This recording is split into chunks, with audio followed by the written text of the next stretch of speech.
noite em uma avenida movimentada de São Paulo. O letreiro luminoso de um posto de gasolina pisca sem parar. Carros entram e saem, motoristas abastecem apressados. Ninguém percebe nada de diferente.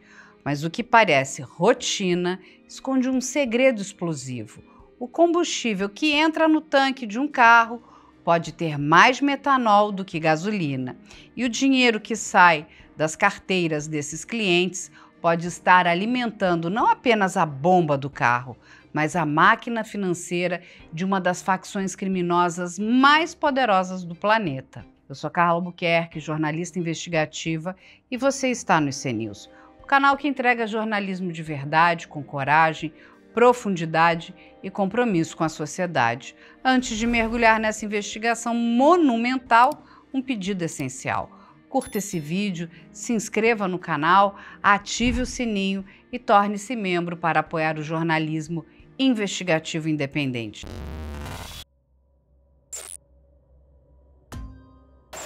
Agora imagina, enquanto você abastece, um contador escondido marca números invisíveis. Cada litro adulterado, cada nota fiscal forjada, cada centavo sonegado vai somando num placar bilionário. E quando a polícia puxou esse fio, descobriu que não se tratava apenas de alguns postos isolados. O que apareceu foi uma teia com mais de 1.000 postos espalhados pelo país, movimentando bilhões de reais, escondendo operações financeiras em fintechs fantasmas e lavando fortunas em 40 fundos de investimento de aparência legal, na sofisticada Avenida Faria Lima, em São Paulo.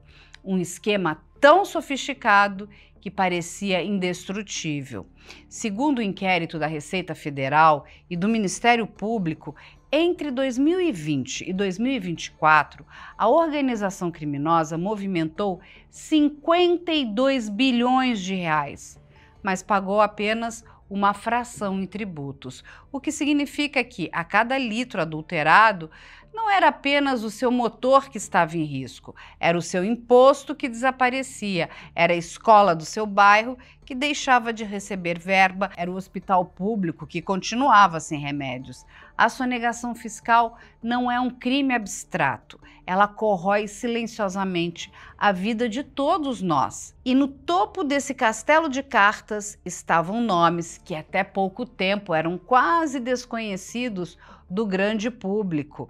Mohamed Hussein Murad, apelidado de Primo ou Jumbo, e Roberto Augusto Leme da Silva, o Beto Louco, empresários do setor de combustíveis, apontados como os verdadeiros engenheiros desse império de fraude e lavagem.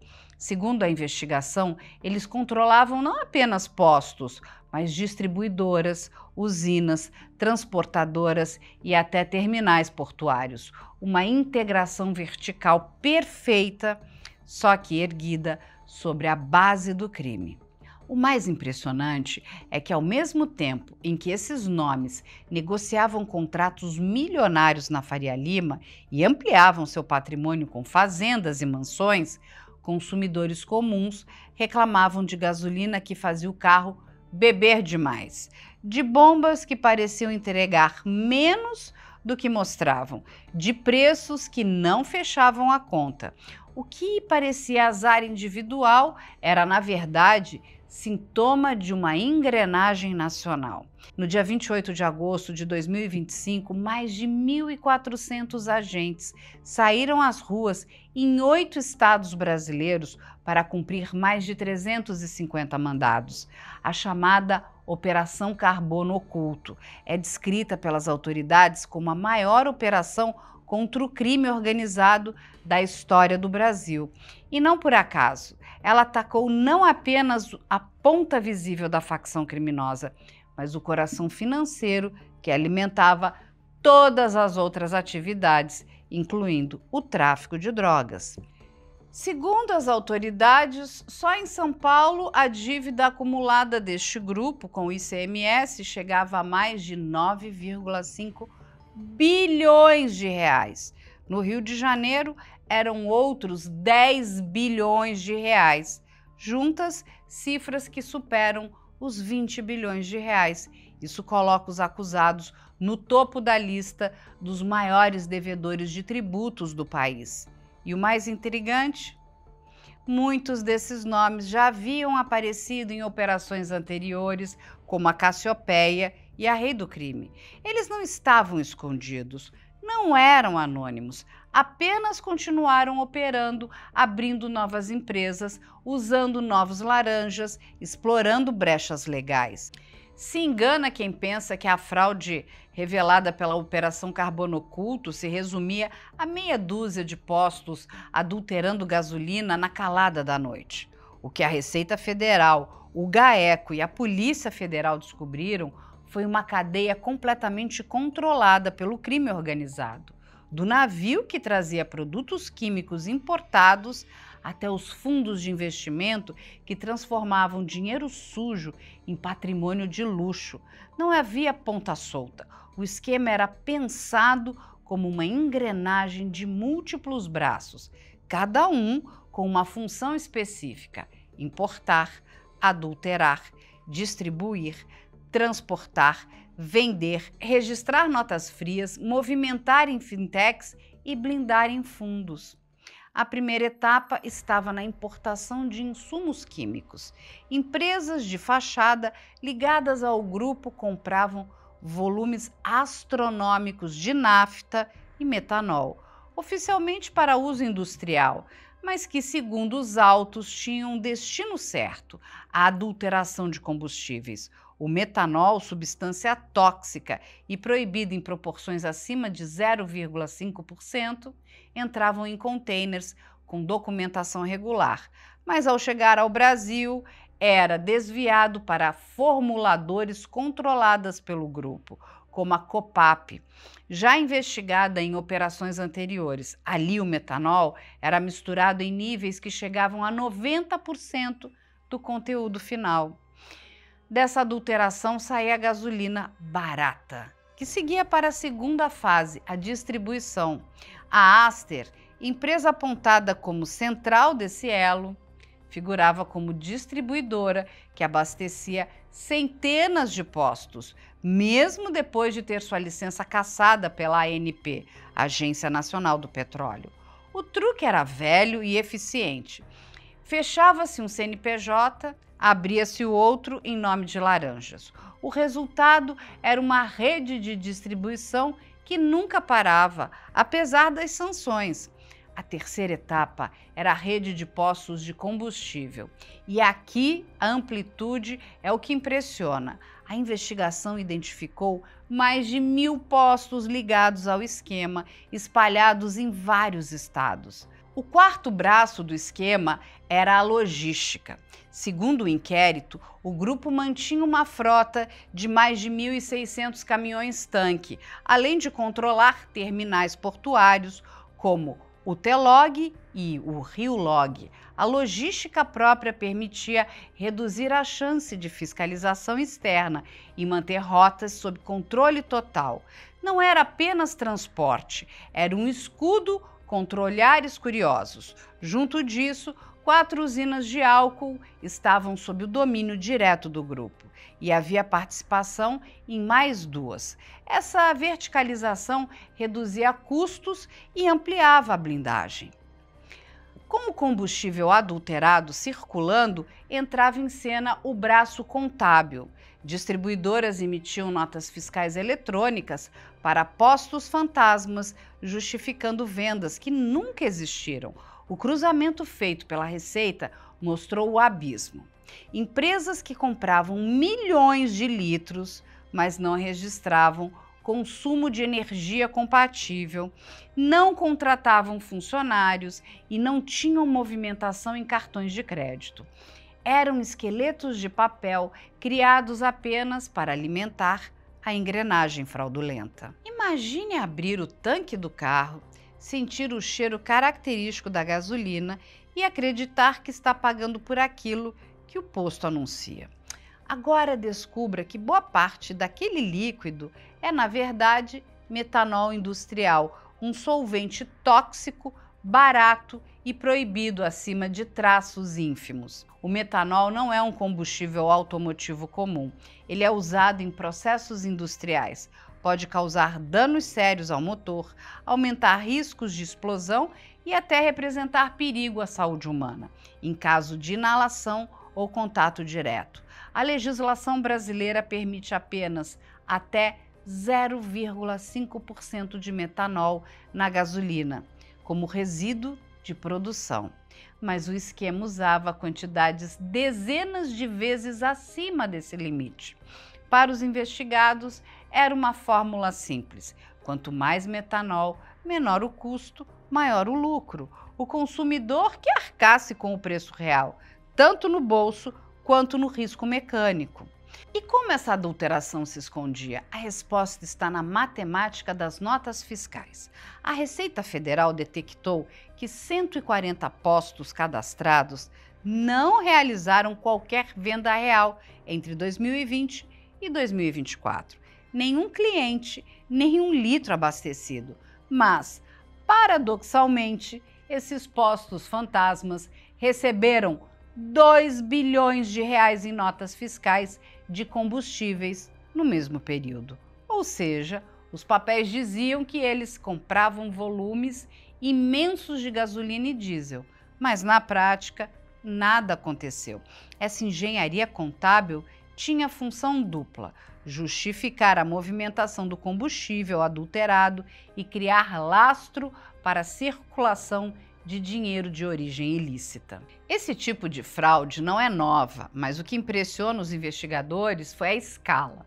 Em vez de algumas bombas isoladas, tratava-se de uma rede nacional.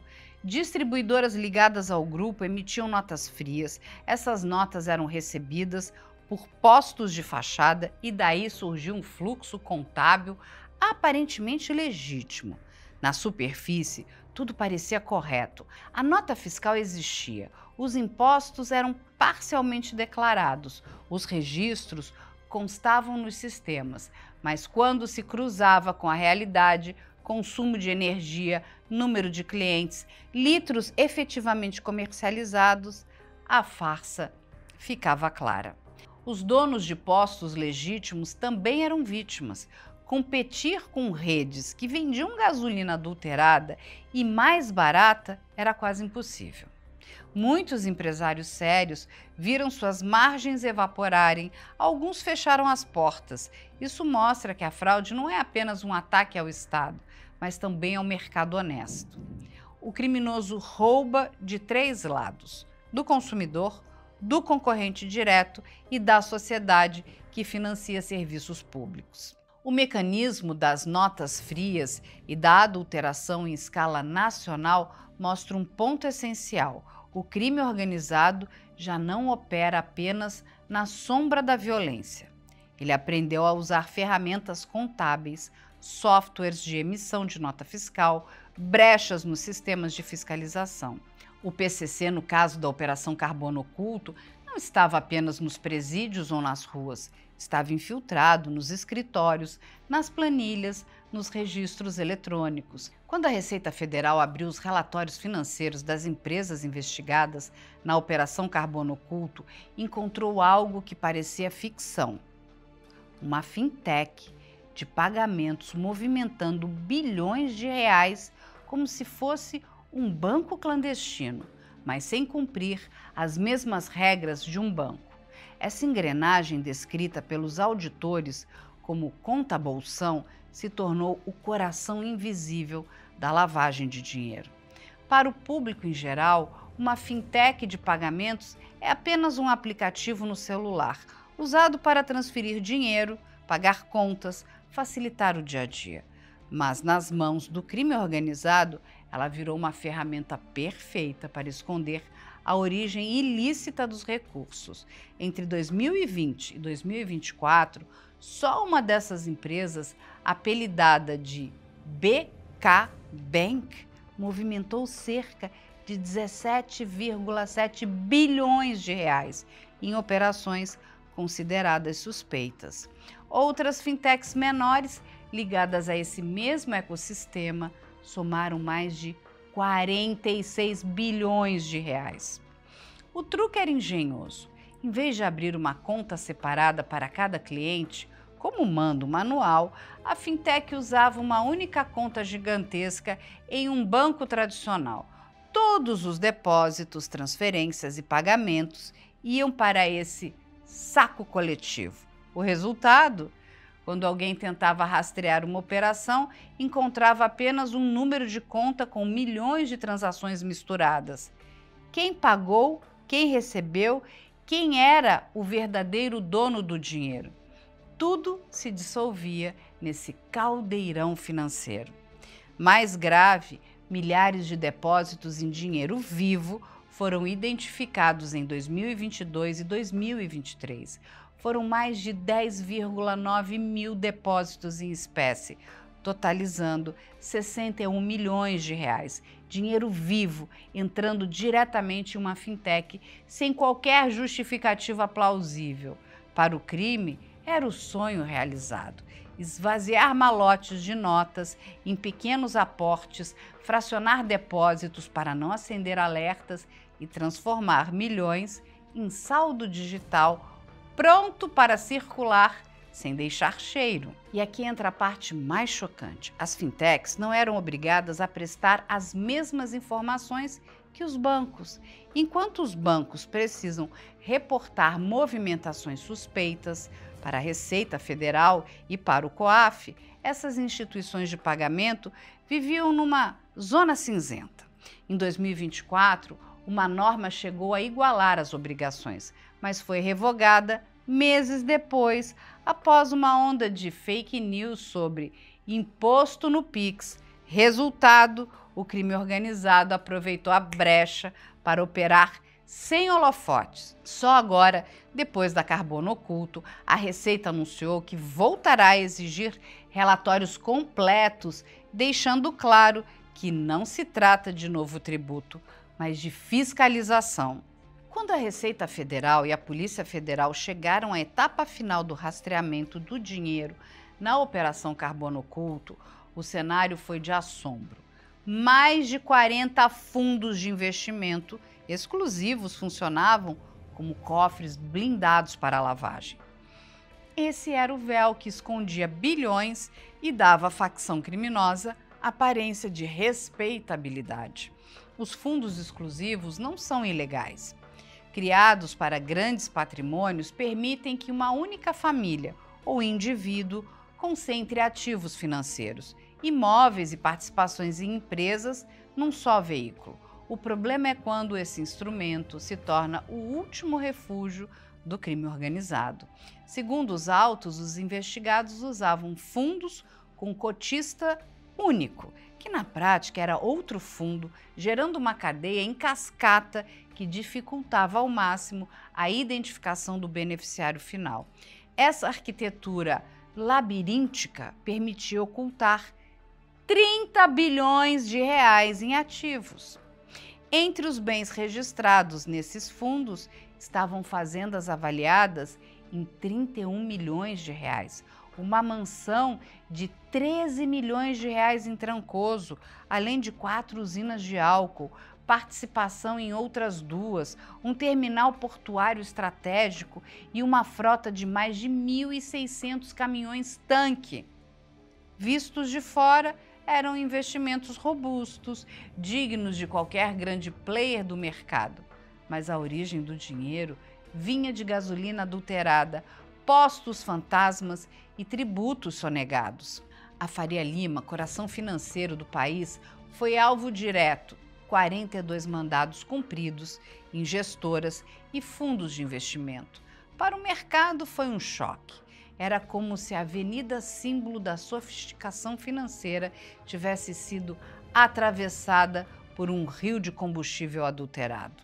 Uma contradição que expôs de maneira brutal a porosidade entre economia formal e dinheiro sujo.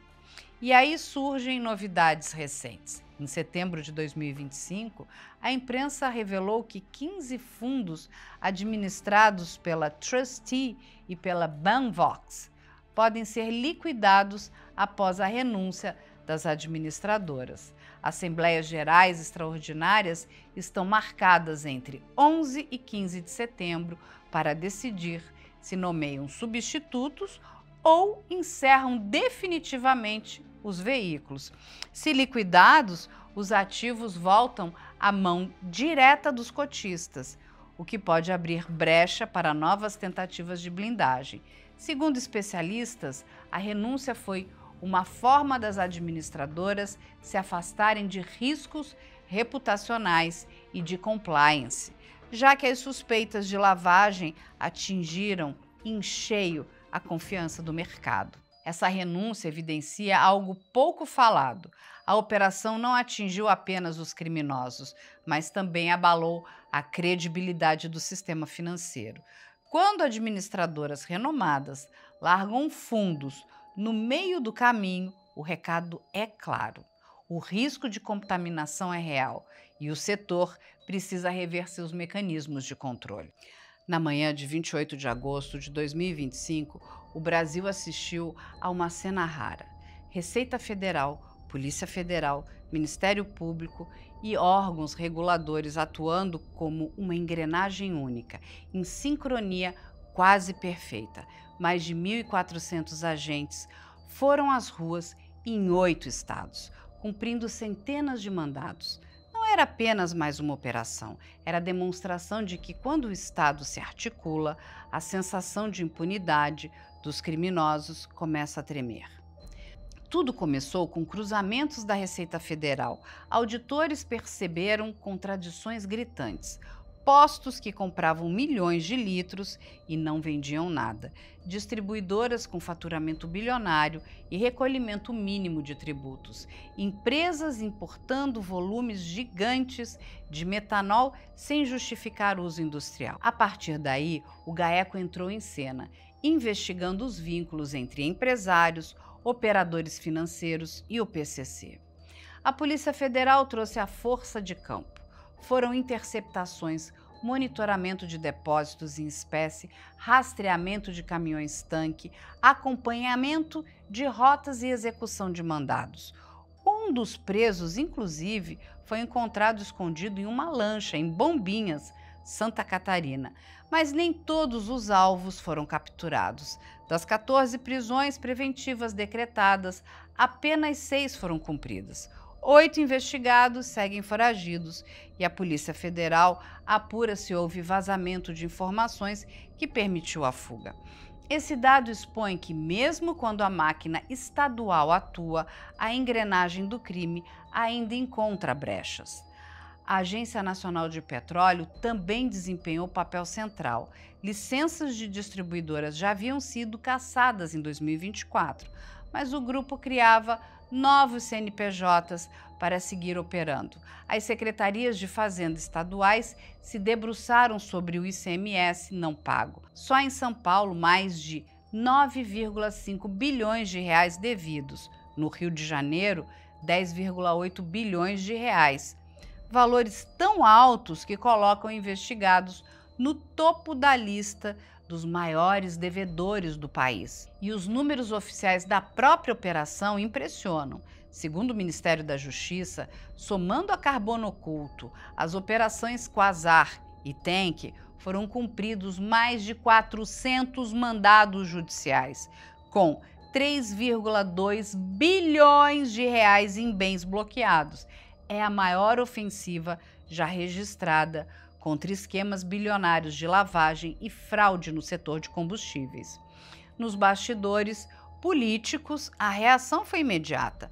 O ministro da Fazenda, Fernando Haddad, declarou que a operação é parte de um esforço para assegurar justiça social e segurança nacional. Reiterou que a Receita Federal passará a usar inteligência artificial para cruzar dados e detectar movimentações atípicas em tempo real. Já o ministro da Justiça, Ricardo Lewandowski, classificou a Carbono Oculto como a maior operação contra o crime organizado da história do Brasil. No Congresso, as pressões se intensificaram. Foi apresentado o PL 2646, de 2025, que amplia mecanismos de combate à infiltração do crime organizado na economia formal, incluindo o setor de combustíveis e as fintechs. O projeto também reforça dispositivos de rastreamento de fundos de investimento e prevê punição diferenciada para devedores contumazes. Se aprovado, será o divisor de águas. Além disso, já tramita o Código de Defesa do Contribuinte, que inclui regras específicas para identificar e restringir empresas reincidentes em fraudes fiscais. Segundo a Procuradoria-Geral da Fazenda, esse dispositivo poderia ter permitido que 6 postos investigados na Carbono Oculto fossem detectados antes mesmo da operação. A engrenagem da Operação Carbono Oculto não era uma abstração. Tinha rostos, nomes, apelidos e histórias que se repetem em investigações anteriores. Gente que construiu fortunas em cima da fraude, consolidou redes de postos de gasolina, usinas, distribuidoras e fundos milionários, mas também personagens que se esconderam na sombra, fugiram no dia da operação e hoje são procurados pela Interpol. No topo do esquema está Mohamed Hussein Murad, apelidado de Primo ou Jumbo, apontado como o epicentro da fraude. Murad controlava usinas de álcool, distribuidoras, a formuladora Copap, além de redes de postos e terminais portuários, como a Telog e o Rio Log. Seu poder se consolidou na verticalização da cadeia, do insumo químico ao consumidor final. Foragido desde o dia da operação, Murad entrou na difusão vermelha da Interpol. Ao lado dele surge Roberto Augusto Leme da Silva, conhecido como Beto Louco. Para o Ministério Público, ele é o braço operacional e o elo direto com a cúpula do PCC. Se Murad era o arquiteto financeiro, Beto Louco era o executor, responsável por expandir a rede de postos e impor disciplina por meios que, segundo relatos, incluíam ameaças de morte contra empresários que resistiam. Também está foragido e incluído na lista da Interpol. Outro nome é José Carlos Gonçalves, o alemão, investigado por atuar na lavagem de dinheiro e financiar o tráfico. Ele foi sócio de Antônio Vinícius Lopes Gritzbach, delator do PCC. Assassinado em 2024, a morte de Gritzbach acendeu o alerta. Delatar a facção pode significar uma sentença de morte. Alemão hoje é mais uma peça dessa engrenagem que mistura violência explícita e sofisticação financeira. Nos bastidores contábeis aparece Ricardo Romano, apontado como um dos principais operadores financeiros. Em 2018, declarou mais de 21 milhões em dinheiro vivo sem origem comprovada. Segundo os autos, ele teria criado uma série de declarações falsas para justificar dividendos inexistentes e comandava, junto à irmã, uma rede de lojas de conveniência chamada Strawberry, usada para movimentar recursos. Romano já estava foragido em outros processos e continua desaparecido.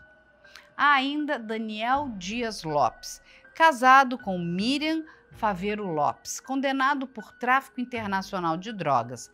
Daniel teria recebido procurações para agir em nome de distribuidoras ligadas ao esquema.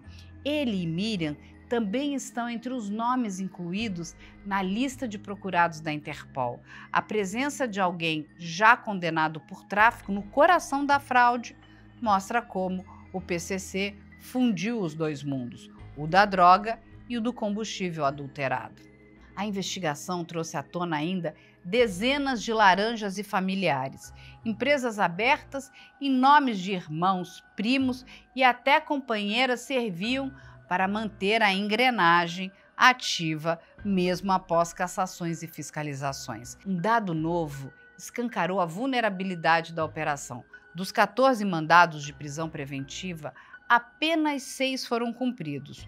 8 investigados continuam foragidos.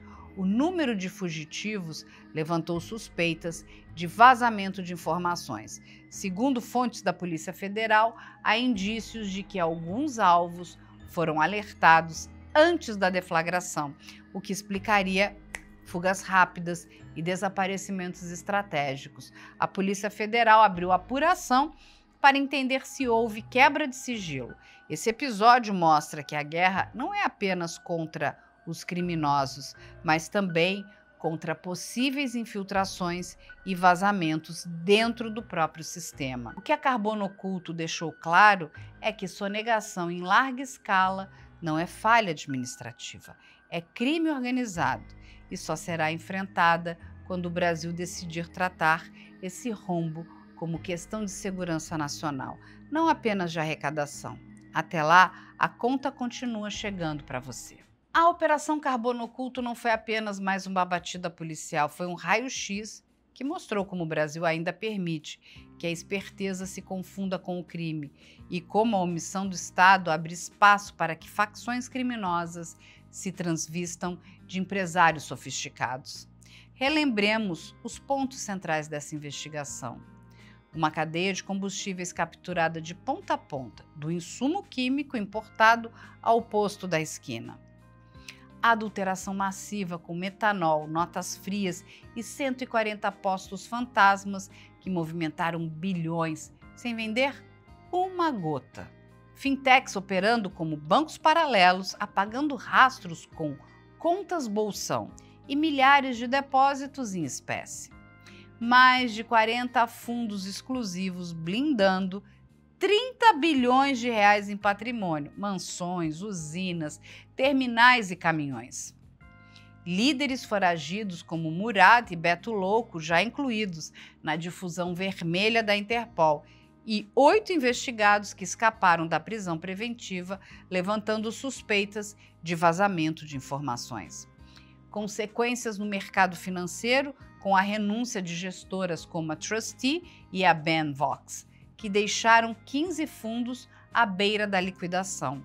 Reação do Estado com 3,2 bilhões de reais em bens bloqueados nas operações Carbono Oculto, Quasar e Tank, e com novos projetos de lei, a PL 2646 de 2025 e o Código de Defesa do Contribuinte, para enfrentar devedores contumazes e fechar brechas. O impacto social inescapável, um rombo que chega a 485 bilhões de reais por ano em evasão fiscal, sendo 62 bilhões de reais só no setor de combustíveis. O consumidor lesado na bomba sofre a injustiça imediata. O empresário honesto esmagado pela concorrência desleal sofre a injustiça econômica. E toda a sociedade privada de recursos essenciais sofre a injustiça coletiva. Se você tem informações ou precisa denunciar, use os canais oficiais das autoridades, Ministério Público, Polícia Federal, Receita Federal, Agência Nacional do Petróleo ou os canais de contato da produção do ICNews, disponíveis na descrição desse vídeo. Lembre-se, o silêncio é o maior aliado do crime. E antes de encerrar, um convite especial. Siga o canal Investigação Criminal em todas as redes sociais. Os links estão na descrição e não perca o nosso parceiro diário, o Além da Notícia, ao vivo de segunda a sexta, às 9 horas da manhã. Muito obrigada por nos acompanhar até aqui. Essa investigação mostrou que, embora o crime se reinvente, a verdade também encontra caminhos para emergir.